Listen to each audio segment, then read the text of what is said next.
Fabrice a parlé de plaisir ce matin, et je dois vous dire très sincèrement que j'ai été vraiment émerveillé par ce que j'ai entendu. Si on voulait voir quelque chose de créatif, il fallait être là ce matin. Et donc, de quoi vais-je vous parler? Eh bien, je crois que ce que nous avons entendu ce matin correspond au résultat d'un programme de recherche que je vais vous présenter, qui avait pour but de comprendre le raisonnement créatif, non pas, vous allez voir, la psychologie de la créativité, mais le raisonnement créatif.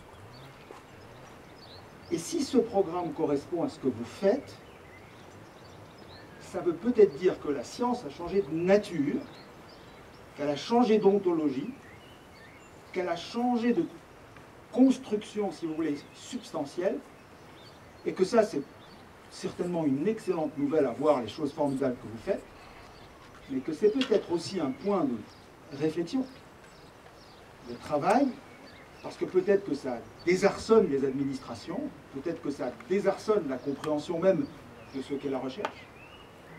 Et si il y a un espoir que je peux avoir, c'est que ce que je vais vous présenter, qui au départ n'a pas porté sur la science, au sens de la recherche académique, bien que nous faisions de la recherche académique, mais on étudiait en fait l'histoire des innovations dans le monde industriel, dans le monde technique.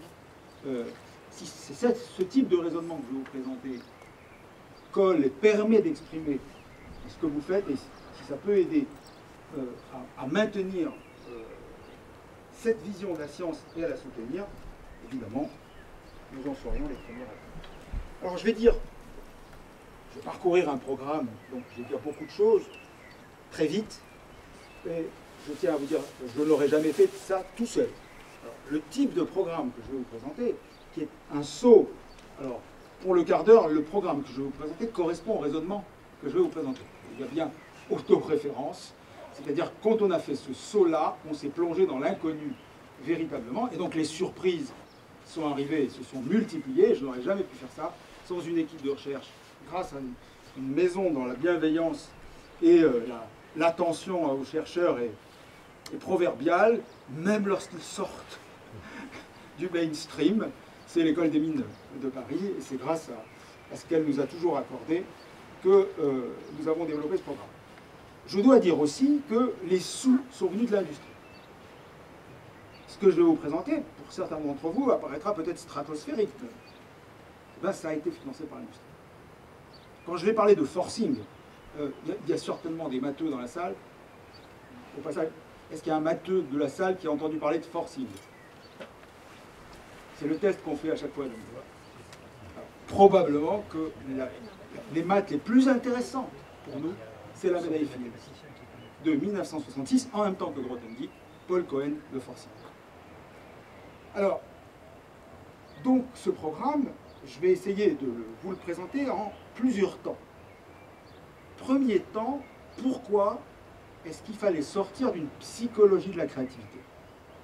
Alors que l'idée de créativité naît des scientifiques, le grand Henry, pour ne nommer que lui, l'hypothèse créatrice, très mal traduit en anglais, comme vous le savez, où on a banalisé complètement the basics of science, the structure of science, pas du tout, c'était pas ça qu'il était en train de dire. Bien qu'elle naisse dans le monde scientifique, la question de la créativité va dévier, va se transformer en psychologie, alors qu'il s'agissait de modéliser un type de rationalité nouvelle.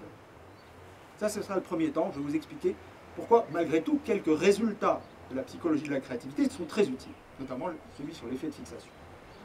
Le deuxième temps, c'est que pour modéliser le raisonnement créatif, on a besoin de spécifier l'idée d'inconnu. Sans spécifier l'idée d'inconnu, se crée dans le discours, qu'on le veuille ou non, une espèce de mélange entre des propositions indécidables et des propositions décidées. Ce qui fait que la conversation devient très vite. Quand tu dis quoi là? Est-ce que c'est prouvé? Est-ce que c'est pas démontré? Et on ne sait pas très bien à quel moment de ce processus de raisonnement on est. Puis évidemment, vous y avez échappé tout le temps. Ça arrive très souvent. Donc on va introduire l'idée d'inconnu, Et la notion de concept qui va servir à caractériser l'idée d'inconnu, qui est reliée à l'indécidabilité, eh bien cette notion-là va nous permettre de construire un régime à deux espaces. C'est ça d'où vient la notion de théorie CK, bon, qui a vécu sa vie internationale, académique, etc. La théorie CK, c'est le nom technique du raisonnement créatif. Alors je dis créatif par coquetterie. Le vrai nom scientifique, si je l'utilisais, serait ou génératif, ou le raisonnement, vous avez tous fait des maths, d'extension. Extension galoisienne, extension algébrique, extension analytique, extension par forcing. Mais gardons pour que tout le monde comprenne cette idée de raisonnement créatif. La théorie CK, c'est le modèle canonique, c'est celle qui nous explique le régime de génération des objets. Le troisième temps, c'est de nous dire, oui, mais ce régime de génération des objets, s'il est valide, et c'est ce que nous pensons, ça fait 20 ans qu'on l'a validé, qu'on l'a vérifié, qu'est-ce qu'il va décrire? Eh bien, il va décrire des régimes de générativité. C'est-à-dire le rythme, les formes que prennent les ruptures dans un champ donné, dans une discipline donnée. Le forcing, dont je reviendrai, a été, pour reprendre l'expression d'un historien des mathématiques, Kanamori, a sea change in set theory. Sur le Kuln ou le Yesh, en théorie, il y a 150 pages avant le forcing, après c'est le forcing. D'ailleurs, vous n'avez plus jamais appris de théorie des ensembles, c'est très simple, parce qu'elle est post-forcing. Et donc elle s'intéresse à des questions en général qui ne parlent plus aux physiciens, pas encore. Mais ce point des régimes de générativité, je vais essayer de le décrire, de le caractériser. La question qu'au fond on pourrait se poser, c'est, dans ce qu'on a entendu ce matin et dans ce qu'on va entendre les autres jours, c'est quoi le régime de générativité contemporain de la physique? Est-ce qu'elle peut le caractériser? Si elle peut le caractériser, si elle peut l'expliquer, ce sera peut-être un débat que nous aurons. Et puis je terminerai par quelques exemples d'utilisation pratique de la théorie CK, avec une petite surprise qui me permettra de vous dire, oh, ben, si vous n'avez pas compris, vous verrez. Alors, un programme, d'abord le programme. La créativité, je vous l'ai dit, est une idée de scientifique. Ce sont les scientifiques qui commencent à se dire que la description du raisonnement scientifique classique, c'est-à-dire décrire un phénomène, le décrire au mieux, le décrire avec des modèles rigoureux, etc., ne suffit plus. Ne suffit plus, on a des surprises. Et ces surprises, alors elles sont venues dans le champ scientifique standard, mais elles sont venues beaucoup plus dans le champ technologique. Et au passage d'une petite histoire, la théorie des machines en France n'a jamais pu être enseignée, jamais. La science de la conception en allemand, Konstruktionslehre, est enseignée en Allemagne dès 1830 avec Ferdinand Rettenbacher. On n'a jamais pu réussir à, en quelque sorte, inscrire dans l'épistémologie classique. On a pu montrer que la traduction de Rettenbacher fait sauter la phrase « Je ne peux pas concevoir des machines uniquement avec la science. J'ai besoin d'un autre type de raisonnement. » Elle a été biffée par le traducteur. Donc, ce mouvement-là, qui naît chez les scientifiques, il va très vite, en fait, devenir en quelque sorte psychologique. C'est-à-dire, on va dire, c'est une manière d'être, c'est un phénomène, alors on dit neuro aujourd'hui, on va dire longtemps psychologique, flexibilité de l'esprit, inconscient, très souvent, irrationnel, des personnalités spéciales, et dont on ne peut étudier que la variabilité. La plupart des études de psychologie de la créativité sont des études qui vont essayer d'étudier, par exemple, dans une cohorte, on a des tests de créativité. Alors tout de suite, les Français n'ont pas acheté. Hein. Ils ont aimé Binet, ils ont aimé l'intelligence. D'ailleurs, le laboratoire de Binet, c'est devenu le laboratoire de Houdet. Et donc, cette représentation de la psychologie de la créativité, si vous voulez, c'est elle qu'on a voulu abandonner. Alors non pas parce qu'elle ne disait rien d'intéressant, mais parce que finalement, elle rendait le raisonnement créatif non modélisable, a priori. Donc il fallait modéliser le raisonnement créatif, je parie. Est-ce qu'on a des équivalents? Mais bien sûr, j'ai enseigné pendant 40 ans les stats. Une théorie des chances, qui aurait pu croire à ça?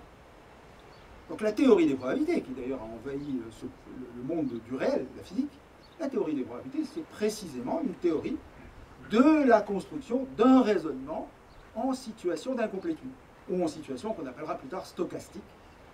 D'ailleurs, la théorie du raisonnement que nous développons s'appelle aujourd'hui, en termes techniques, théorie du raisonnement génératif, ou processus génératif, comme on dit processus stochastique.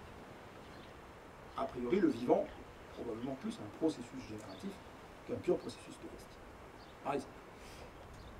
Mais surtout, en abandonnant, en ne parlant uniquement de psychologie de la créativité, on faisait un drôle de tour à la science. La science n'apparaissait pas comme un espace de créativité. Les méthodes de la science étaient rigoureuses, démonstratives, démontraient la vérité, mais elles n'apparaissaient pas comme un espace de créativité. Et c'était pour nous extrêmement important de dire que ça n'a pas de sens. Comment pouvait-on avoir une théorie de la créativité alors que l'activité probablement la plus générative de l'histoire, c'était l'activité scientifique? Troisième élément, si on n'avait pas ce modèle de générativité, la discussion entre les disciplines différentes, très difficile pour ne pas dire plus. Pourquoi? Parce qu'on ne comprend pas.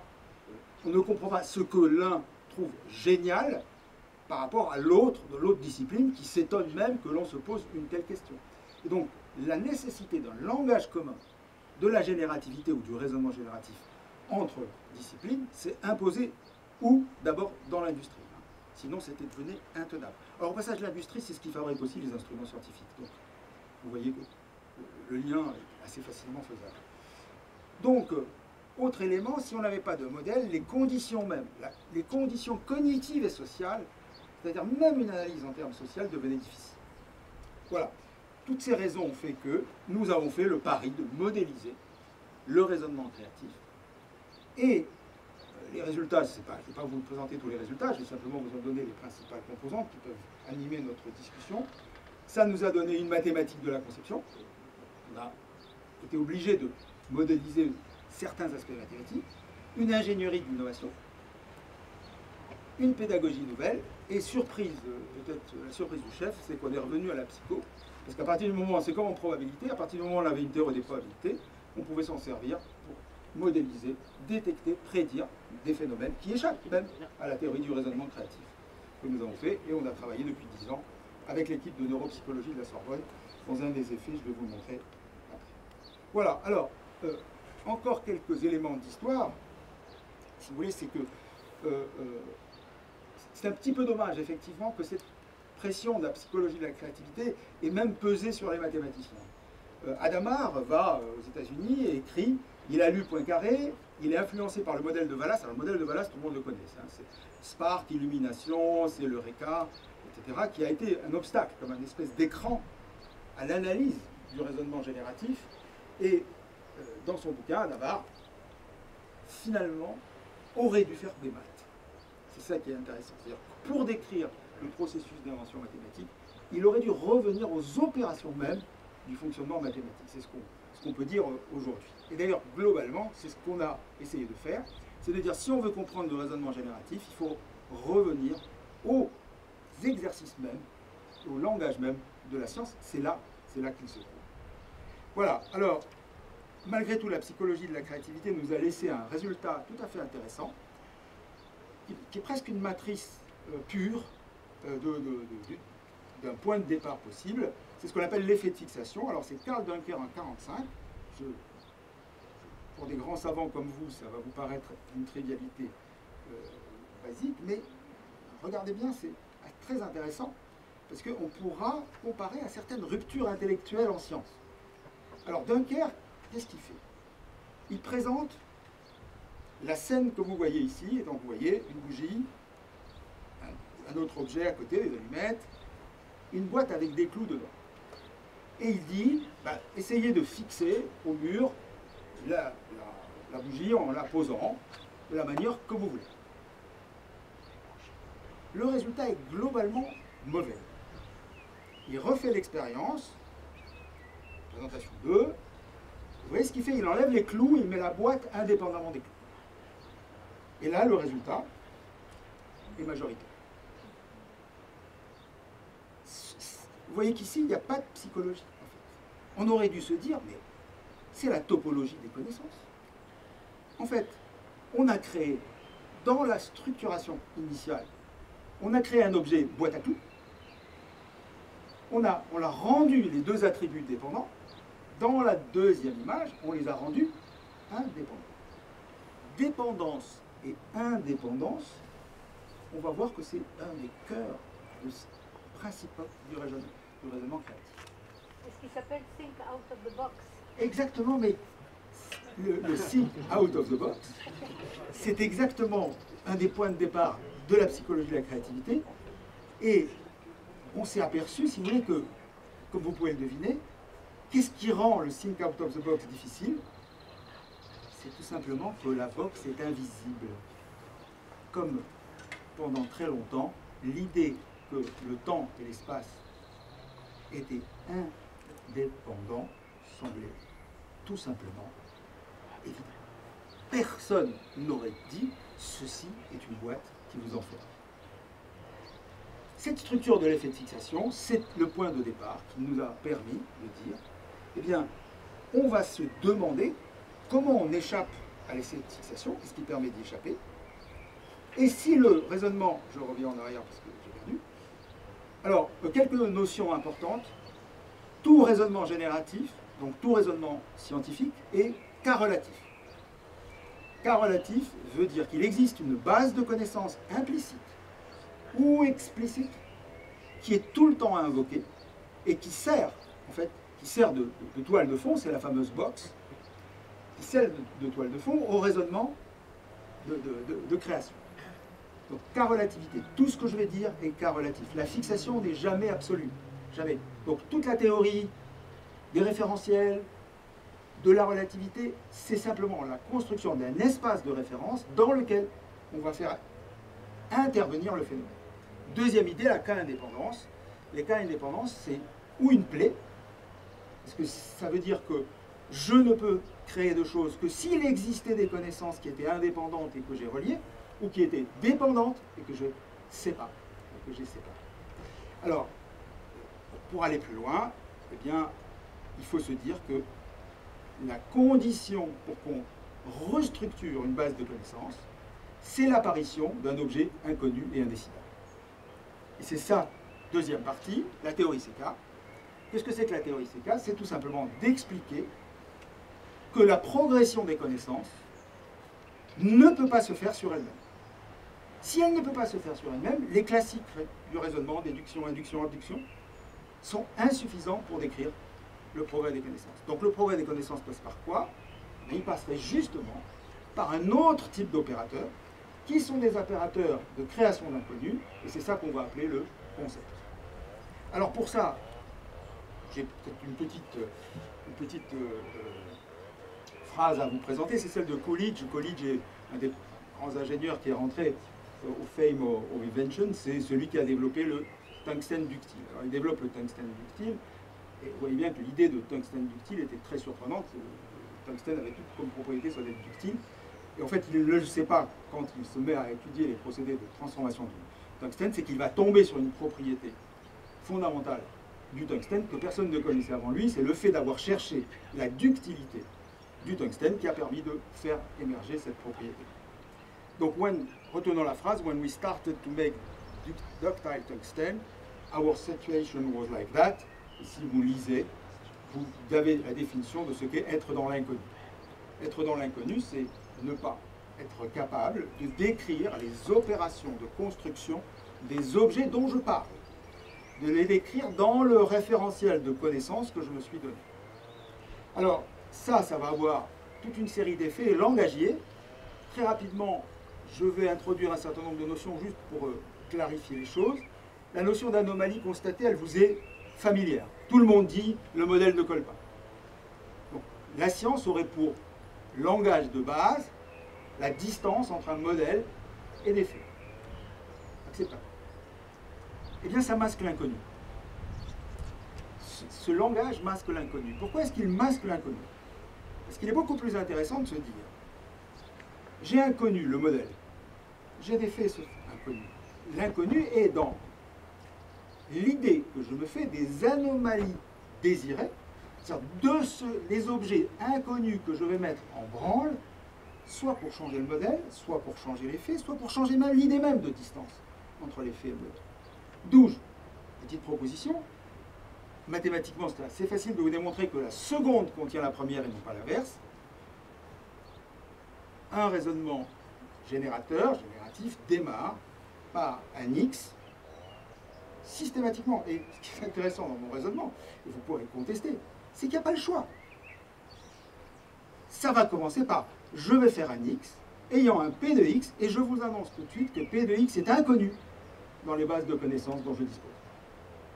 Et ma recherche, c'est évidemment de le rendre connu. Et en plus, cet inconnu est non observable. Pourquoi il est non observable? Parce que je ne l'ai même pas encore construit. Et vous voyez que le raisonnement génératif nous amène progressivement à dire il vaut mieux dire la science construit des anomalies désirées, non pas des anomalies constatées. Une anomalie constatée, ça n'intéresse personne. Parce que ça dit simplement qu'on va la réduire. Non, ça ne dit pas comment on va la réduire. Mais une anomalie désirée, ça veut dire je veux la réduire, par exemple, en conservant Maxwell. Et je vais m'imposer de conserver Maxwell. Donc ce processus de contrôle apparaît beaucoup plus clairement lorsqu'on pense anomalie désirée. Alors, ce matin, on a entendu beaucoup d'anomalies désirées. C'est-à-dire, je veux voir, je veux mesurer, je veux penser, je veux, etc. Eh bien, tant mieux.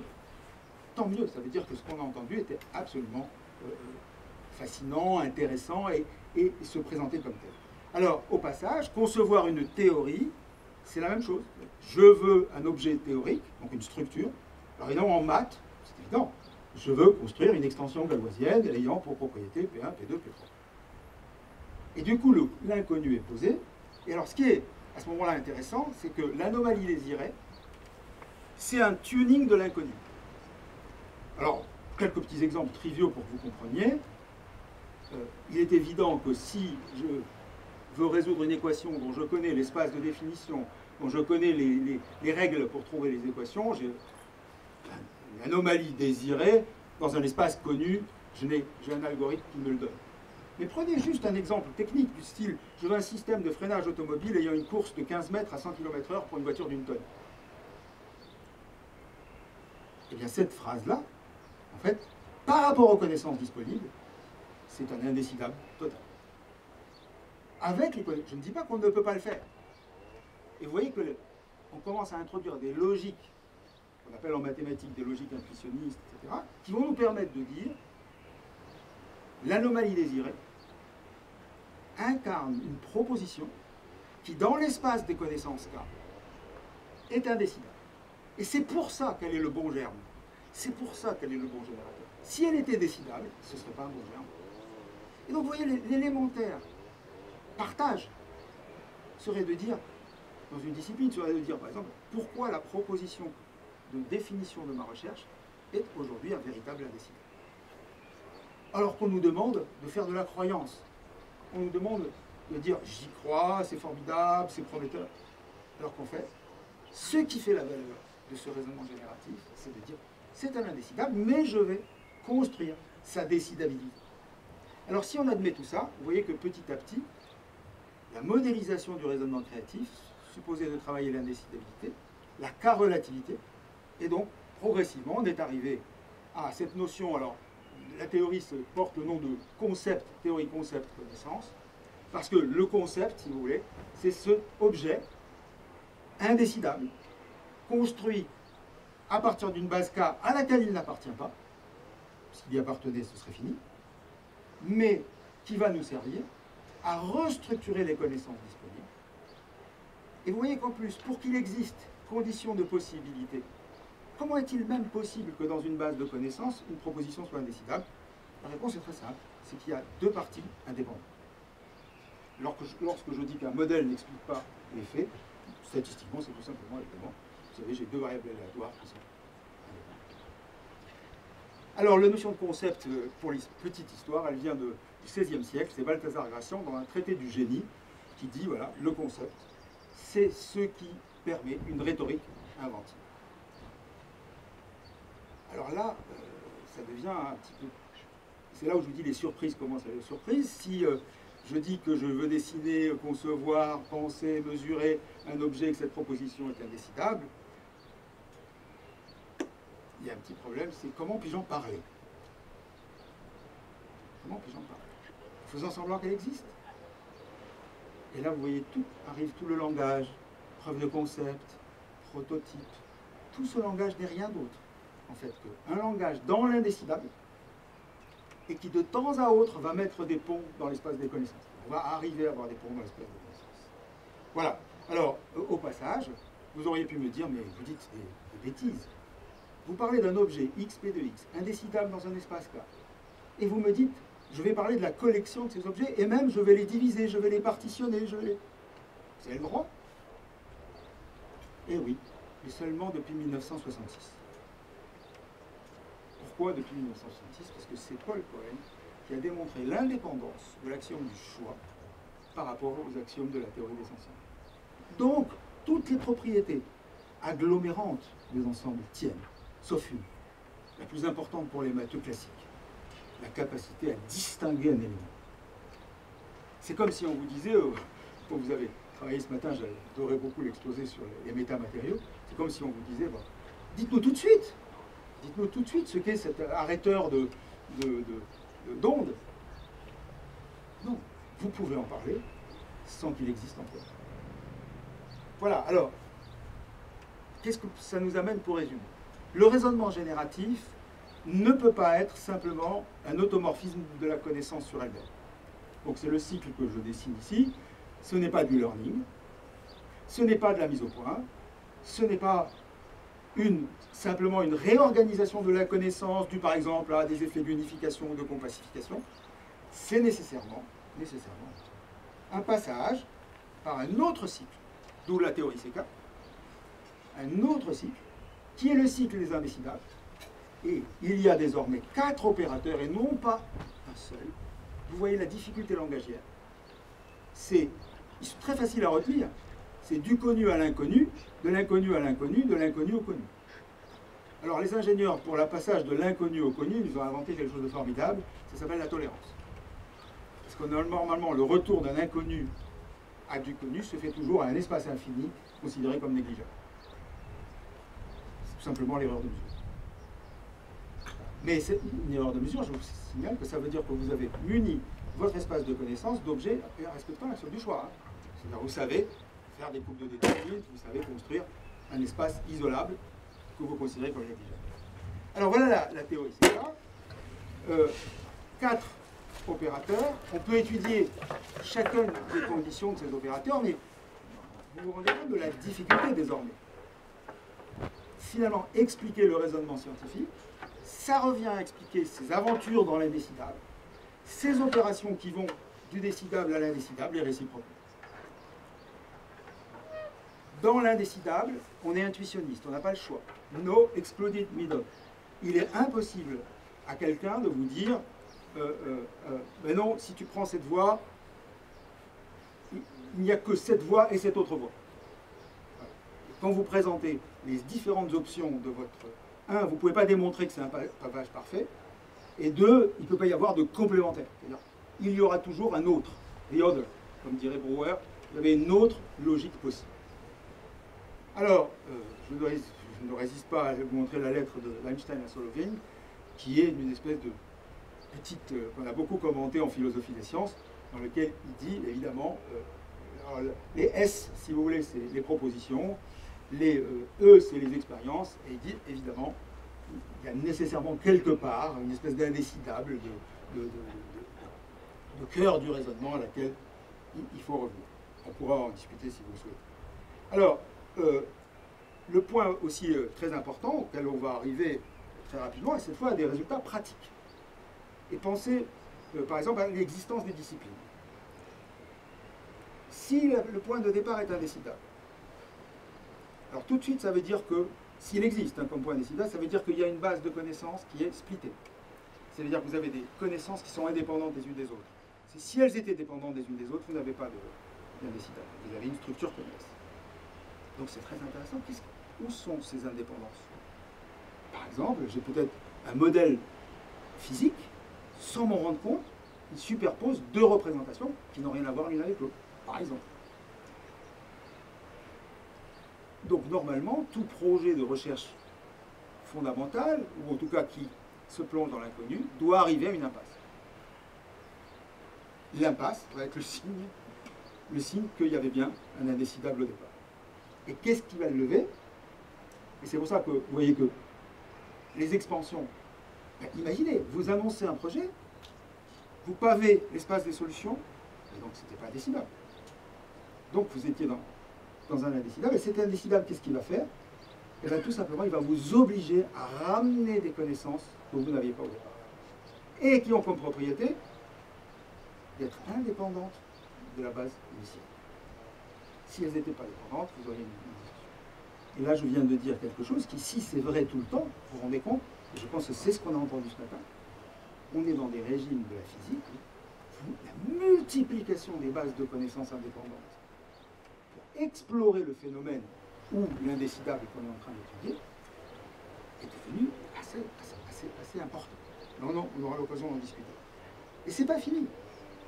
C'est pas fini. Parce que si un nouvel objet apparaît et que ce nouvel objet devient une connaissance, alors il peut avoir un effet extrêmement violent sur la totalité des connaissances initiales. C'est ce qu'on appelle le carrier de ring. C'est-à-dire qu'il peut obliger à rétablir tous les ordinaux, tous les cardinaux, autrement dit, toutes les organisations de la connaissance. Voilà pour la théorie CK. Donc, elle nous annonce, en gros, 1, il faut clarifier l'inconnu. 2, il faut structurer les connaissances indépendantes. On voit la générativité. Et, je vais accélérer. Elle vous dit une chose qu'on aurait pu dire tout de suite, mais à l'envers. Que si je dois reconnaître un objet véritablement créatif, alors, à l'envers, ça veut dire qu'il ne peut pas être déduit, qu'il ne peut pas être induit, qu'il ne peut pas être en abduction. Donc, il y avait une anomalie au départ, et cette anomalie était indécidable dans une base K0, et réciproquement, à ce moment-là, on a une extension des connaissances qui est revenue à l'envers. Et donc, quand on présente le résultat final, ce résultat final se présente dans un espace de connaissances totalement reconstruit. Totalement reconstruit par rapport au départ. Je pense que ce qu'on a entendu ce matin le montrait facilement. Voilà. Alors... induction, déduction, je vois. Abduction, je ne sais pas ce que... Ben, si, l'abduction, c'est je vais me fixer volontairement un modèle que je considère comme vrai, d'emblée. Voilà. Tandis que là, c'est l'inverse. Il y avait une source d'indécidabilité. Et dans la base K initiale. Sinon, tu perds l'indécidabilité de la base K initiale. Voilà. Alors, ça se modélise après tout très vite, parce que vous voyez que du coup, par exemple, je peux très bien étudier un projet scientifique, non pas dans ses résultats, mais dans l'écosystème des connaissances qu'il a progressivement réorganisé. Vous voyez, c'est comme si je disais, ben voilà, quand j'ai fait mon extension de Galois, en fait, ce que j'ai découvert, c'est la théorie des groupes, et la théorie des groupes, alors voilà, hop, ça m'a débarrassé des nombres, et j'ai transformé l'espace de représentation des nombres. Donc, il y a une dualité de présentation de la recherche, qui est soit dans l'espace des indécidables, la construction du projet, avec ses résultats, on est tous d'accord là-dessus, mais il y a un espace dual, qui est l'espace des connaissances qu'on a construites, des représentations qu'on a construites, des concepts, des néologismes qui sont apparus, j'ai noté métamatériaux, formidable moment absolument magnifique, c'est dans le télescope. Il était absolument formidable. C'est tout d'un coup une représentation. On a vu des changements d'identité sans arrêt des objets qui sont la caractéristique contemporaine. Voilà. Alors, troisième étape, qu'est-ce que ça nous dit, cette fois, puisque j'ai un modèle, c'est mon petit moteur. Qu'est-ce qu'il nous dit sur les régimes de générativité? Alors, les régimes de générativité, ça veut dire qu'est-ce qui se passe dans ma discipline? Ou est-ce que ma discipline est en train de disparaître? Puisque les cas indépendances changent. Il y avait des connaissances qui étaient indépendantes, elles ne le sont plus. Des connaissances qui étaient dépendantes deviennent indépendantes. Donc dans cette restructuration des espaces de connaissances, il y a des régimes de générativité plus ou moins violents. Alors, je vais simplement vous montrer confirmer la cohérence. C'est que par exemple, ces invariants et ces générativités vont nous caractériser un type de science. Si par exemple, je veux faire une type de science qui a des modèles d'objets fixes, je ne changerai pas mes modèles d'objets. Par exemple, je fais une science des ressorts, en Allemagne, Spring Theory, je fais une science des ressorts, j'ai un modèle de l'objet ressort, et je vais traiter des objets ressorts. Mais je peux affaiblir et dire non, je n'ai pas un modèle d'objet fixe, donc faire des invariants, des inversions, etc. Je vais adopter un langage fixe. Je vais me donner un langage. Et puis, je peux encore libérer un petit peu plus et me dire, non, supposons que je n'ai plus d'objets stables. Supposons que mes objets deviennent beaucoup plus fluides. C'est-à-dire qu'ils soient modifiés, je vais obtenir un niveau de générativité.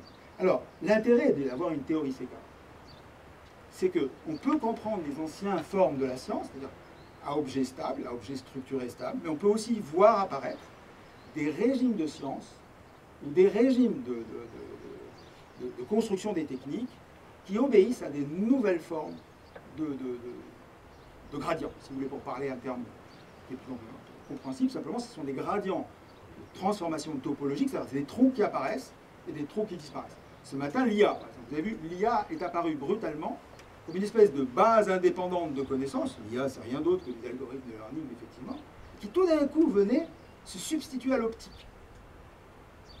On aurait pu penser que c'était indépendant, ben non. Tout d'un coup, on va avoir... Alors, on peut résister. Les stratégies de résistance sont des stratégies d'anomalie désirée. La préservation est une stratégie d'anomalie désirée. Alors, quelques exemples pour aller vite. Si on prenait par discipline, et je n'ai pas dit la physique, je vous laisse y réfléchir.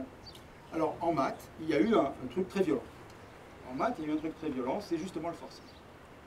En théorie des ensembles, il y a eu un régime de générativité qui a été bousculé par Cohen, je vais vous en dire un mot, ce qui fait que la force de créativité des maths est devenue telle qu'il y a même un programme, qui s'appelle celui de Houdin, d'invariance générique, qui voudrait introduire un axiome en théorie des ensembles qui arrête la machine à créer, qui arrête le raisonnement créatif, qui bloque une espèce de densité maximale des infinis, etc. En l'art contemporain, on a un régime de créativité aussi qui est assez désarçonnant, moins qu'on puisse dire. Sur les technologies, on a montré que si on utilise les matroïdes, alors les matroïdes, c'est des structures de graphes très souples, qui simplement modélisent dépendance et indépendance. Donc, vous voyez, si vous avez juste une structure qui montre dépendance et indépendance, eh bien, les objets techniques contemporains sont de type CKMA, c'est-à-dire ils ont une vie d'une extraordinaire agrégabilité. Donc, ils prolifèrent. Donc, nous sommes dans un régime technologique proliférant. Autrement dit, aucun d'entre nous ne peut échapper à toute une série de colonisations par des objets techniques, les capteurs, l'intelligence, etc. La digitalisation est un régime proliférant. Pourquoi? Parce qu'elle permet des agrégats et des dépendances et des indépendances facilement. Je vous laisse donc. Alors, le plus joli, probablement qu'on ait pu trouver, c'est que si vous voulez décrire une tradition qui innove, l'art culinaire, vous allez avoir à protéger, alors pas Maxwell, mais vous allez avoir à protéger un certain nombre de grandes règles, de grandes fonctions. Et ça, c'est Grothendieck. C'est les topos. C'est les structures de connaissances. Vous la modélisez en topos. À ce moment-là, vous avez la catégorie qui est fixe, les sub-objects, les sous-vérités qui sont stables, mais par contre, vous fabriquez un monstre d'objets extrêmement différents, mais qui obéissent à cette logique. Voilà. Ça nous a beaucoup amusé. Ça, c'est la modélisation par matroïde, où vous voyez qu'on peut montrer des ruptures. Alors, la digitalisation, le téléphone mobile, c'est des espèces de ruptures exponentielles où on voit des objets exploser en identité. Voilà. Donc, quelle heure il est? Il faut que je termine, c'est ça? C'était 6 minutes. Non, pas pour le forcing. Alors, je vais juste vous dire en un mot ce qu'est le forcing et pourquoi il est si intéressant pour le raisonnement créatif. Pensez à l'histoire d'indépendance dont je vous ai parlé. Il y avait deux grandes conjectures en mathématiques. L'hypothèse du continu et l'axiome du choix.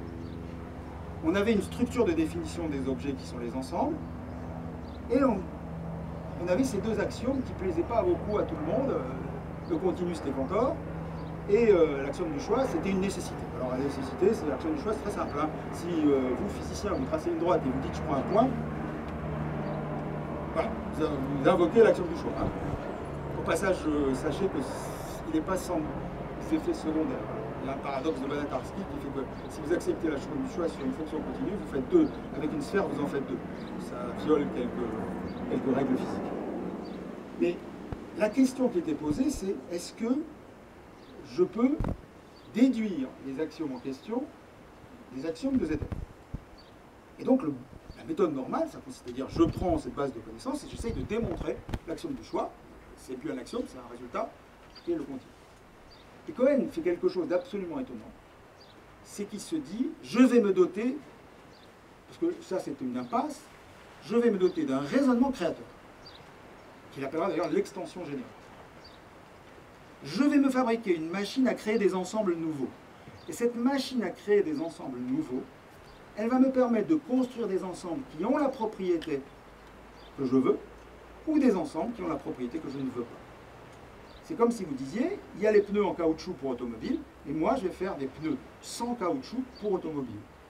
Si vous faites ça, pneu devient indépendant de caoutchouc. Donc, carrière de ring, reconstruction de la base, vous êtes obligé d'avoir une définition du pneu qui n'est plus dépendante, en tout cas du matériau caoutchouc. C'est ce qu'il fait sur les ensembles. Et la technique du forcing, c'est exactement ça. Donc, on a été très heureux de découvrir la théorie CK. Si on disait que la base K, c'est la théorie des ensembles, eh ben on retrouvait le forcing de Cohen. Et pour nous, était plutôt rassurant. On ne prétend pas être des mathématiciens, mais on était rassurés par ce résultat-là. Voilà, alors je vais... Alors en plus, si vous voulez, il permet de donner des conditions, mais s'il y a des questions, je les explique. Ou on y revient. Alors, qu'est-ce que ça permet de faire tout ça? D'abord, ça nous a amusé beaucoup. Et je pense que dans la recherche, il faut prendre du plaisir. On sait...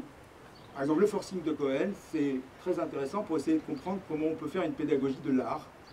Au Bauhaus, Paul Klee enseignait, en utilisant sans le savoir, les principes de Cohen, ce qu'on appelle la splitting condition, c'est-à-dire toujours être capable de raffiner, toujours avoir des possibilités de redéfinition, en quelque sorte une espèce de machine à restructurer les connaissances en permanence.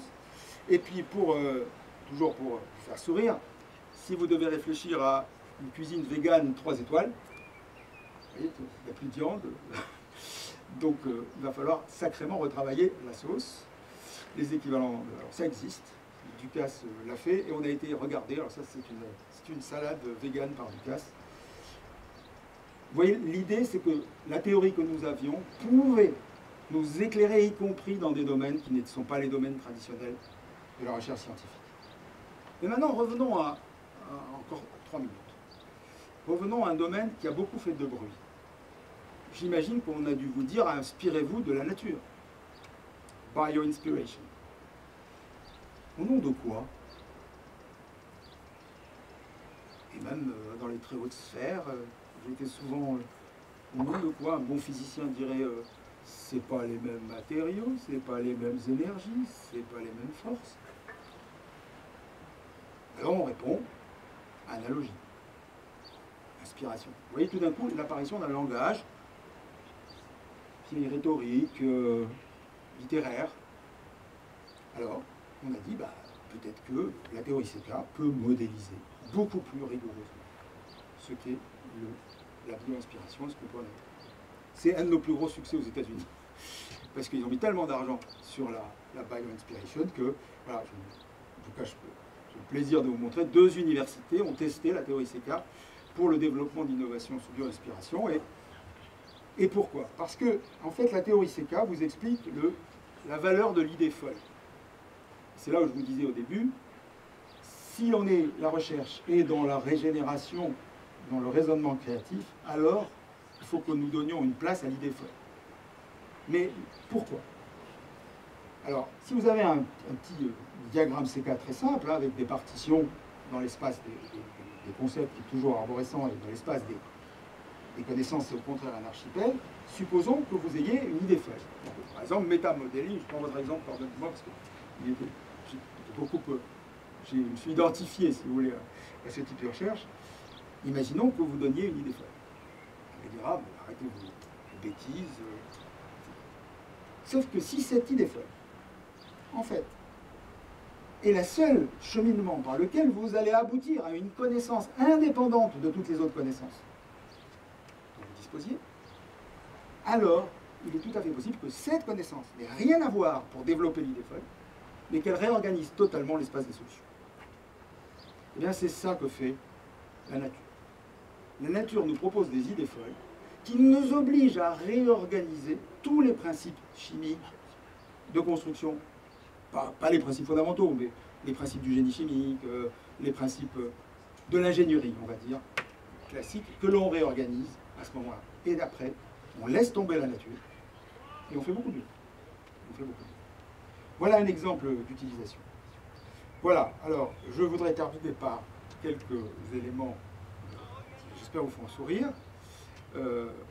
Voilà, bon, donc comme les psychologues, comme je vous l'ai dit, nous les avions quittés, nous ne voulions plus parler de psychologie, mais quand ils ont vu nos modélisations, ils se sont dit quand même, c'est pas mal, on peut tester. Et les tests ont été très bons, ce qui fait qu'aujourd'hui, eh bien, on a des psychologues de l'éducation, nous on ne peut pas le faire, on n'a pas le droit, qui par exemple ont comparé brainstorming, et vous pouvez aller sur YouTube, vous verrez comment les enfants parlent de la psyché logique. Alors c'est pas ça, hein. Les psychologues ont utilisé des métaphores pour leur expliquer que lorsqu'on est dans l'inconnu, en gros, il y a des solutions qui viennent très vite et des solutions qui viennent lentement. Et que les solutions qui viennent lentement, en fait, nous montrent qu'il y a quelque part des boîtes invisibles. Et les enfants reconstruisent les boîtes invisibles. C'est ce mécanisme-là, ce qui fait que, si vous regardez l'interview, ils vous diront on se voit penser. Comme un gamin de 11 ans dit. Alors par contre, le brainstorming, franchement, c'est beaucoup plus fun, ils s'amusent, on a perdu. Si c'est la compétition sur la bataille du fun et de la socialité, on a perdu. En revanche, sur le CK, ça va. Et enfin, et je termine là-dessus, qu'est-ce que ça nous dit, si tout cela vous semble intéressant, sur les collèges du futur? J'appelle ici un collège. Si vraiment la théorie qu'on vous a proposée décrit le cheminement de la recherche scientifique contemporaine, alors ça a des tas de conséquences.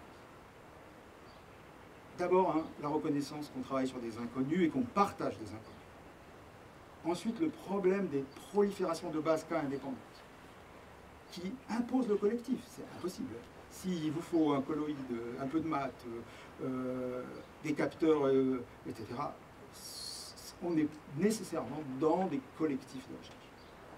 Peut-être que ici, je ne sais pas, c'est peut-être le lieu de affirmer ces nouveaux modèles de science. Qu'est-ce que j'avais à dire? Voilà. Non, ça c'est une conclusion qui ne ferait que me répéter. Et permettez-moi de vous redire le double plaisir de vous avoir entendu et de pouvoir vous présenter ces quelques idées.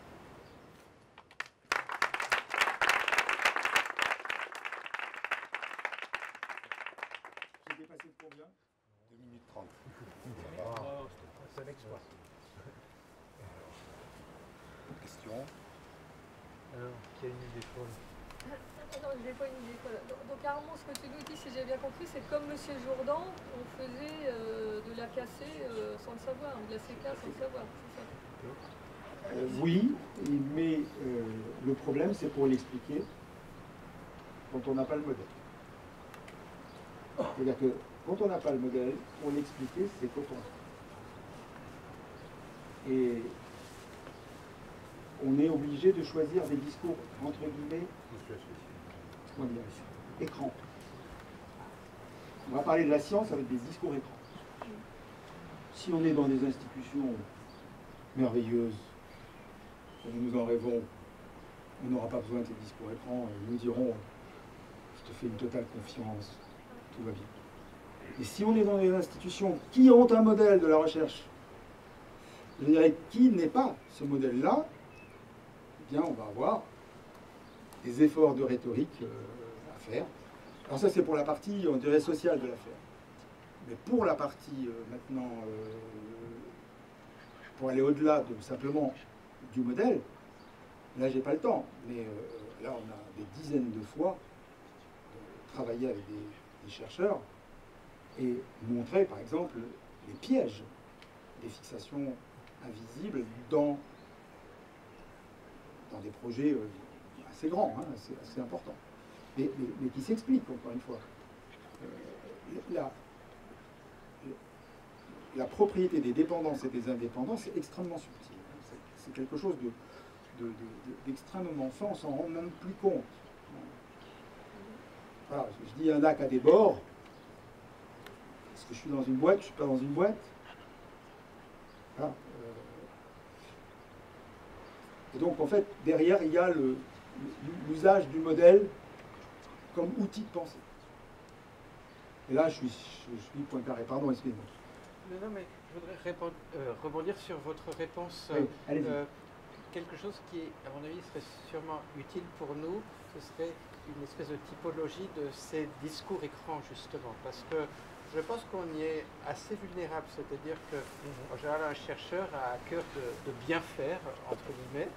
Et bien faire, ça veut souvent dire, finalement, assimiler certains de ces discours écrans. Le premier, en gros, je vais prendre la théorie, le dual de la théorie. C'est de masquer l'inconnu.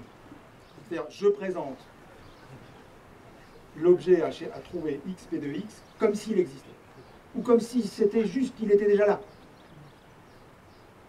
Voilà. Et du coup, je vais soit être obligé d'adopter, on le montrerait très rapidement, ces cas, ce qu'on appelle des quickest descent, c'est-à-dire je vais aller vers les connaissances les plus disponibles, les plus accessibles, les plus communes et explorer sur cette voie-là, ce qui est tout à fait acceptable. Encore une fois, moi je ne veux jeter je ne suis pas là pour jeter la pierre, je voudrais vous faire partager cette aventure-là. Nous, elle nous a fait 20 ans de bonheur. Si j'imaginais que je me retrouverais à Borboté chez Grothendieck il y a 20 ans, voilà. Et puis en plus, je vous passe sur le plaisir qu'on a eu à démonter les Américains. Ça, je peux vous dire, c'était un plaisir, qui étaient persuadés qu'ils avaient toutes les théories de la créativité du monde. Voilà. Même les Américains européens? Oui, oui.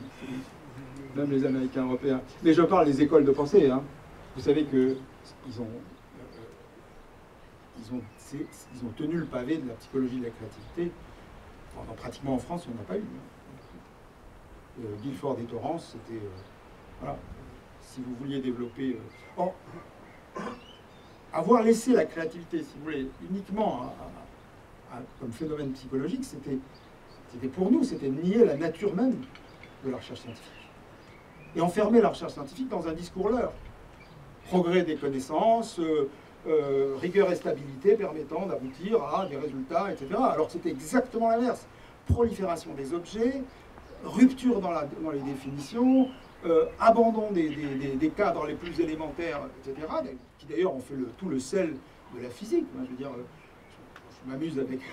Parfois, je l'ai dit, ne me tuez pas si je dis ça, mais je disais bon, Einstein, tout le monde avait un seul opérateur en tête, avec 2 opérateurs, il a fait sauter la physique, quoi. Un peu de sociologie suffisait. Je plaisante, évidemment, mais vous voyez que les discours leurs, c'était ça, c'est de dire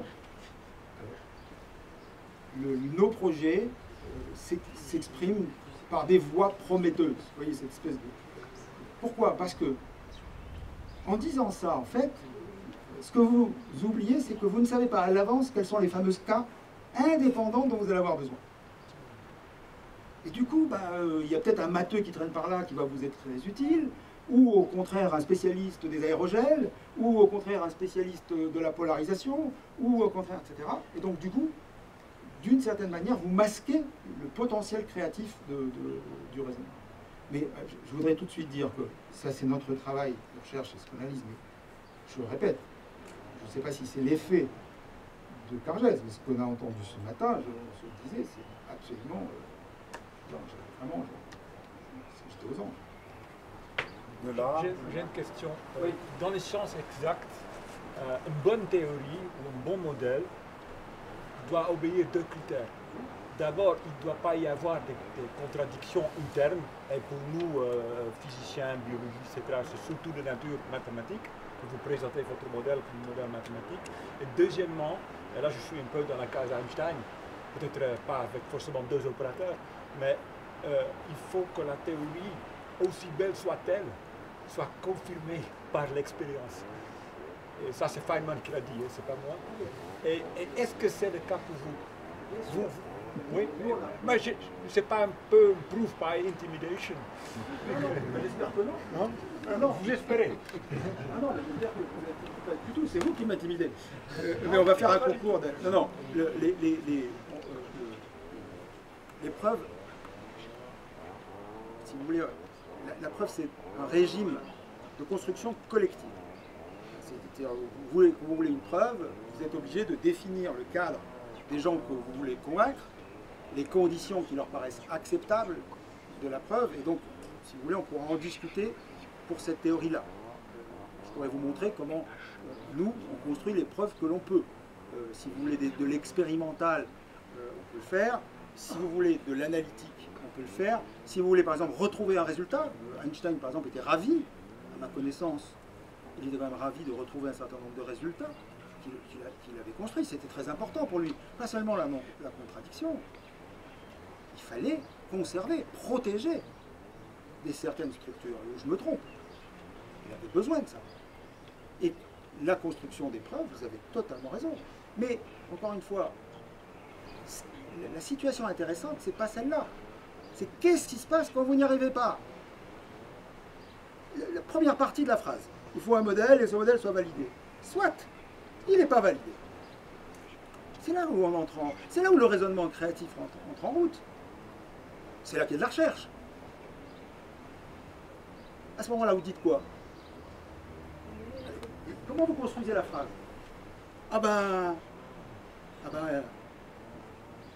Il faut une théorie nouvelle, X, telle que n'importe quoi. Ah non, non, non, non, non. Il faut qu'elle conserve ça, qu'elle maintienne ça, qu'elle fasse ça, parce que sinon je suis perdu. Donc, en fait, vous structurez l'inconnu dans lequel vous voulez travailler. Et vous avez raison. J'insiste encore une fois, s'il y a une utilité à ce que nous avons fait pour des chercheurs comme vous, c'est simplement de rendre compte, d'aider à rendre compte et à ne pas vous imposer ce langage qui masque l'inconnu, qui masque les problèmes d'indépendance dans les connaissances auxquelles vous êtes dépendant. Je veux dire, une preuve par exemple d'Einstein, il a fallu 25 ans parce qu'on a besoin de techniques. Il a fallu des techniques très sophistiquées. Même aujourd'hui, les ondes gravitationnelles, il faut un appareillage extraordinairement compliqué pour y arriver. Donc voilà, la question commence lorsque on a le décalage. Oui, je crois que vous avez un peu répondu dans le même sens, mais vous avez donné cet exemple en fait de forcing, mais le forcing est dans le contexte de la théorie des ensembles. Ça veut dire Paul Cohen, il arrive, il résout un problème dans un contexte déjà bien posé par des prédécesseurs. Tandis qu'en général, là, c'est une théorie, la CK théorie, qui va s'appliquer à plein de situations qu'on ne comprend pas. Et notamment, nous, en mathématiques, souvent, on a l'impression, ce qui nous arrive, vous avez donné un bon exemple, on ne peut pas avoir une théorie de la mesure et en même temps la possibilité de partitionner dans tous les cas possibles. La mesure de Lebesgue peut se partitionner de manière dénombrable, mais pas. Et du coup, je me demandais si la CK théorie s'applique à toutes les situations, où notamment il faut justement éliminer une partie de situation pour qu'elle puisse dire quelque chose de non trivial sur là où elle s'applique. Vous avez totalement raison. Ce type de théorie est dépendante, je n'ai pas honte de le dire, elle est dépendante de l'état aujourd'hui, on va dire, de la logique mathématique. Donc on sait faire ce que nous ont apporté les logiciens mathématiciens. Beaucoup de gens vont nous faire par exemple une critique en disant c'est une description trop faible des objets, par exemple, prenons par exemple des objets artistiques. C'est pour ça que ce qu'on a été faire, nous, dans ce domaine, c'est pas du tout de nous balader dans un musée et de dire on va expliquer la création, on a été lire les cours de pédagogie. Si ça vous intéresse, je passerai un article qu'on a fait sur le Bauhaus, parce que le Bauhaus s'est dit, projet fou, on va enseigner une nouvelle manière de faire de l'art. Alors on s'est dit, on va les lire là, Paul Klee et Johannes Itten. Et où est-ce qu'on les voit? On les voit présenter une logique qui était... Alors, Cohen, c'est la splitting condition, ils enseignent la splitting condition. Ils n'ont pas fait de maths. Mais simplement, ce qu'ils ont en tête, c'est la construction d'une rationalité dans l'inconnu. On nous reproche, à juste titre, on est très propositionnel. Vous avez vu, on parle de propositions, on structure les connaissances comme des propositions. Imaginez qu'on dise non, les connaissances ne sont pas structurées propositionnellement. Et là, très honnêtement, comme dirait l'autre, ce sera à la génération suivante de le faire. Et si ça donne des bébés qui n'ont plus rien à voir avec qu'on essaye de faire, qui est de modéliser finalement des phénomènes, on va dire, logico-sociaux. C'est tout à fait possible. On a eu des étudiants à un moment donné qui nous ont dit, mais attendez, il faut forcer d'autres choses. Pourquoi ne pas forcer d'autres espaces mathématiques? On a dit oui. C'est le fameux cas indépendance, c'est-à-dire nous on s'arrête à moi. Voilà. Donc, ne nous prenez pas pour des mathématiciens, encore une fois, on utilise des modèles de pensée mathématiques pour résoudre ça. Mais la surprise pour nous, ça, si vous voulez, c'est que on est tombé sur des parties des maths ignorées de tout le monde. Enfin, quand je dis tout le monde, c'est-à-dire il faut vraiment avoir fait un doctorat de maths en théorie des ensembles en normal sup pour avoir entendu parler du forcing. En plus, certains matheux n'aiment pas le forcing. C'est de la logique. On nous répond, c'est le seul logicien qui a eu la médaille Fields. Hein? Et qui n'est pas morphou. Et qui n'est pas morphou. Voilà, donc vous avez totalement raison, et je voudrais garder à cet exposé très honnêtement plutôt des éléments de dialogue avec vous. Voilà.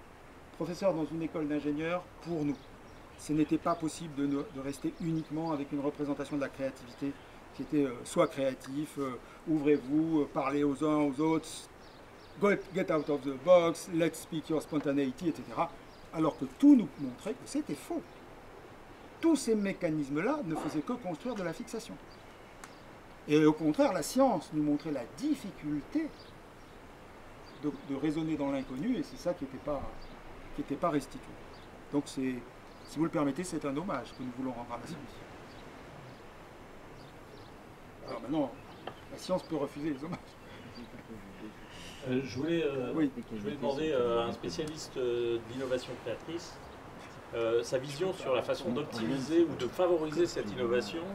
Et je pensais particulièrement au contexte du financement de la recherche, où souvent on nous demande à la fois du disruptif, du breakthrough, et puis des diagrammes de Gantt pour expliquer à 4 ans à l'avance qu'est-ce qu'on va trouver et quand on va le trouver. Merci. Merci. Que ce soit toi qui poses la question. On est un peu chez les fous. Non, mais si on a fait cet effort, c'est qu'on est un petit peu chaud. Vous pouvez parler un peu plus fort. Ah oui, alors je remonte. Au micro, ouais. On est un petit peu chez les fous. Et moi, j'ai travaillé 8 ans en Suède. Qui m'a beaucoup inspiré parce que c'était la Strategic Research Foundation. Et on a eu la chance d'avoir un double comité. On avait un comité industriel et un comité scientifique. Et comme le capital était financier, enfin c'était une fondation privée, ils nous avaient fixé la règle suivante. Alors vous classez les projets, vous les scientifiques, puis nous on le fait, après vous, et il faut que vous teniez au téléphone 2 heures d'astreinte, on doit pouvoir vous appeler. Et en fait, il nous critiquait toujours pour notre frilosité. Donc je m'inclus dans le... Parce que le jugement des pairs, c'est quelque chose à manipuler avec une extrême délicatesse. Finalement, qu'est-ce que peut dire un père? Il a un projet dans l'inconnu. On lui propose un projet dans l'inconnu. Il peut dire, cette équipe ne semble pas détenir quoi? La base de connaissances minimale dans laquelle il présente le cas zéro, c'est ce fameux cas zéro. Ok. C'est-à-dire même la base de connaissances minimale. Mais une fois que on a éliminé ça, quand il commence à dire « moi j'y crois pas », ou « ça me paraît inacceptable », ou « c'est pas par là qu'il faut aller », on sort de l'épure. Donc on a des leurres, c'est-à-dire on va dire « non, je veux obtenir tel délivrable, tel machin, etc. » On fait du faux management, parce que c'est du faux management, parce qu'il est contradictoire.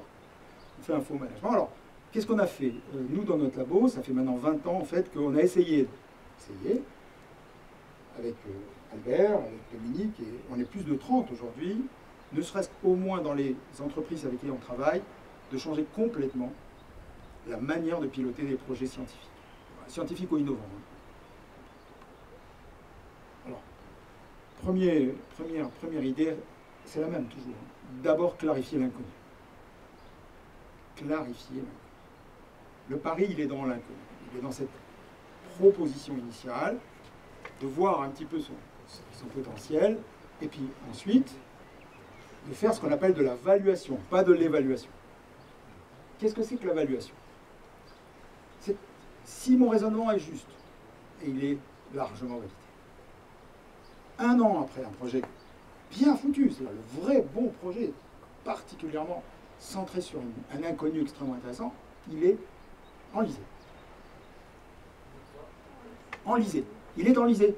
Pourquoi? Le déploiement des pistes possibles avec la base initiale et avec l'équipe initiale sature. Normal. C'est même la preuve de ce que le projet était bon. Ils avaient bien raisonné.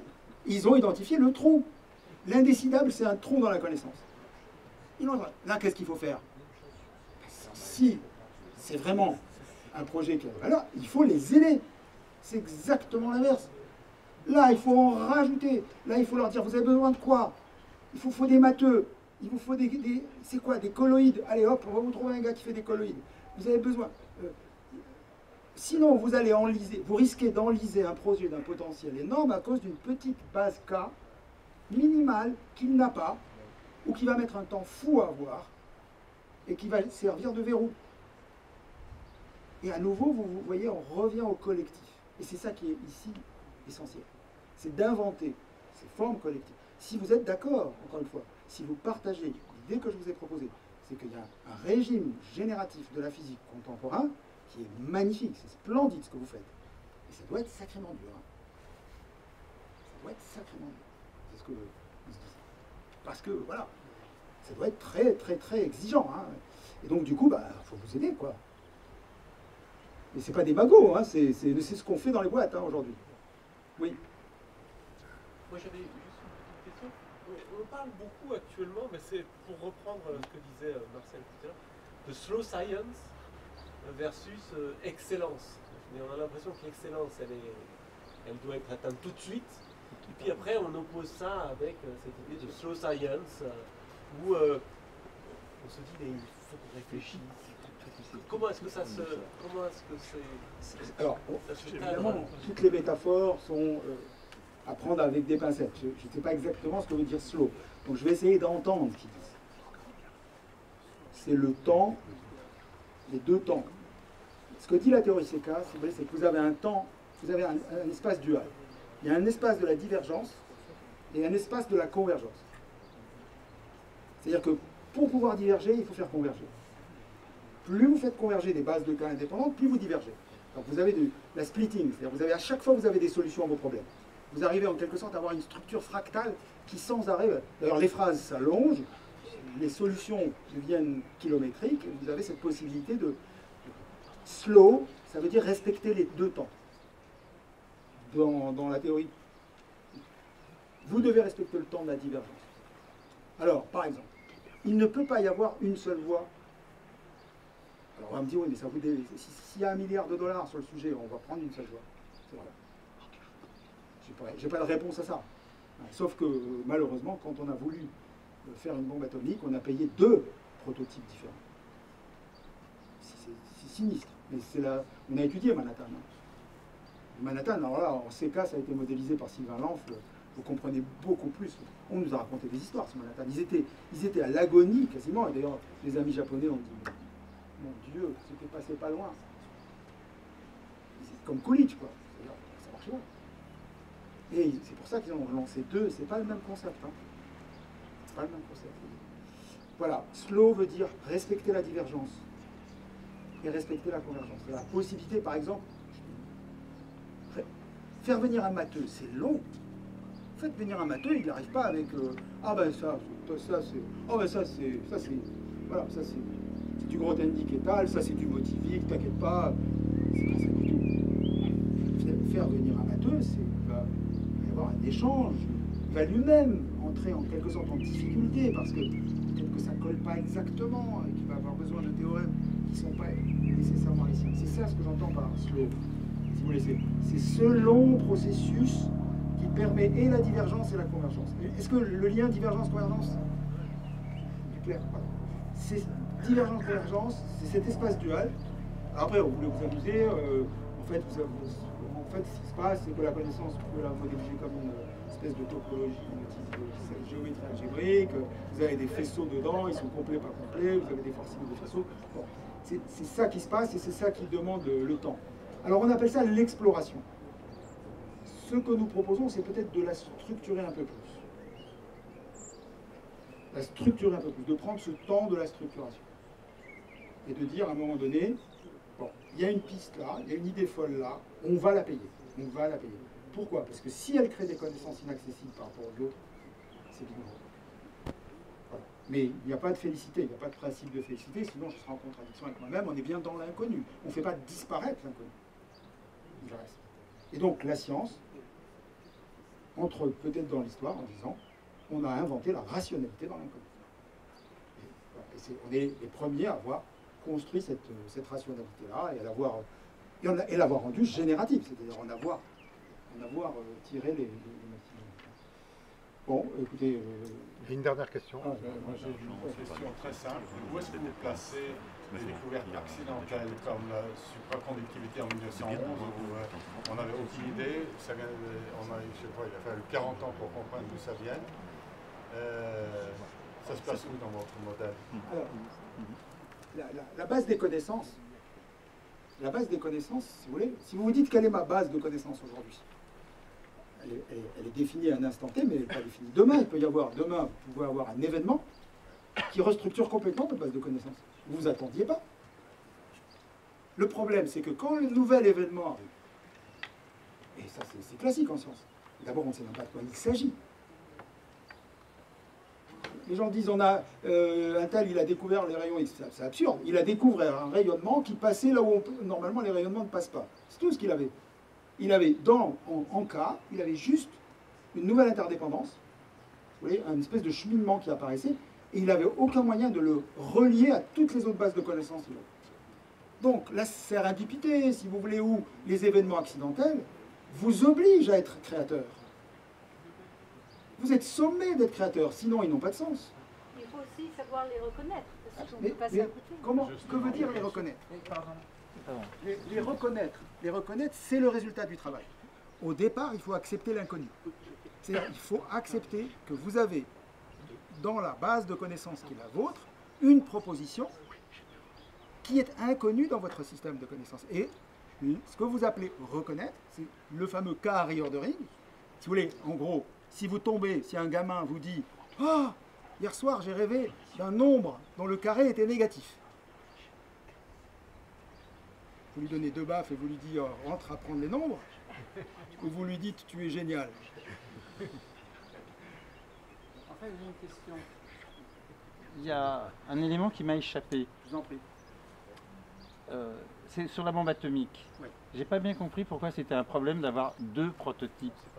Non, Pourquoi ils ont eu les moyens. Non mais, d'accord. Mais il y avait quand on fait une entreprise comme ça, c'est mieux d'avoir 2 prototypes qu'un. Quel est le problème? Non, c'est pas un problème. Mais si vous avez dit que c'était un cauchemar ou quelque chose comme ça. Cauchemar parce que ça a marché. Pour les Japonais, c'est Pour les Japonais. c'était ça qu'ils disaient. Non, pardon, vous savez. Mais le but, c'était pas que les Japonais, que ça ne marche pas. Non, mais je vais rebouquer, j'ai été trop vite. J'ai pas compris la logique. Un jour, on a présenté le projet Manhattan. Un de mes collègues s'appelle Sylvain Lanf, a étudié l'histoire très fine du projet Manhattan et elle colle parfaitement, on a les CK, etc. Et il y avait un Japonais dans la salle qui a dit c'est dommage, et il expliquait pourquoi. On voit très bien que très peu de temps avant le développement des 2 prototypes, ils sont persuadés qu'ils ne vont pas y arriver. Et les 2 prototypes, c'est exactement ce que vous pensez, c'est-à-dire redondance, ils ne sont pas sûrs que ça va marcher, donc ils sont prêts à payer 2 modèles très différents, très différents. Mais les Japonais qui étaient là dans la salle ont dit Mais dans toute entreprise industrielle, on fait ça. Quand on va dans la nouveauté, les vaccins, c'était un exemple. On n'a pas fait qu'un vaccin pour le Covid. On a essayé. Pas de malentendu entre nous, Oui. L'organisation de la divergence, c'est ça. Mais c'est simplement, vous n'avez pas tout le temps le moyen de le faire. Et cette redondance-là, par exemple, qui n'est pas vraiment une redondance, hein, c'est vraiment 2 voies très différentes. D'ailleurs, les mécanismes qui sont pris sont presque antagoniques. Hein. L'un, c'est ça, et l'autre, c'est l'implosion. Donc, le choix de cette divergence-là est rationnel. Il est rationnel compte tenu du fait qu'ils étaient dans l'inconnu. Dans la slow science que notre collègue disait, il y a cette possibilité de vous laisser, vous, gérer de la divergence dans vos projets. Voilà, c'est ça que je... Donc, pour moi, ce n'est pas un problème, c'est au contraire une illustration de l'idée de l'inconnu. Il n'y a pas de malentendu. On va arrêter là la séquence et remercier chaleureusement. Il y aura l'occasion de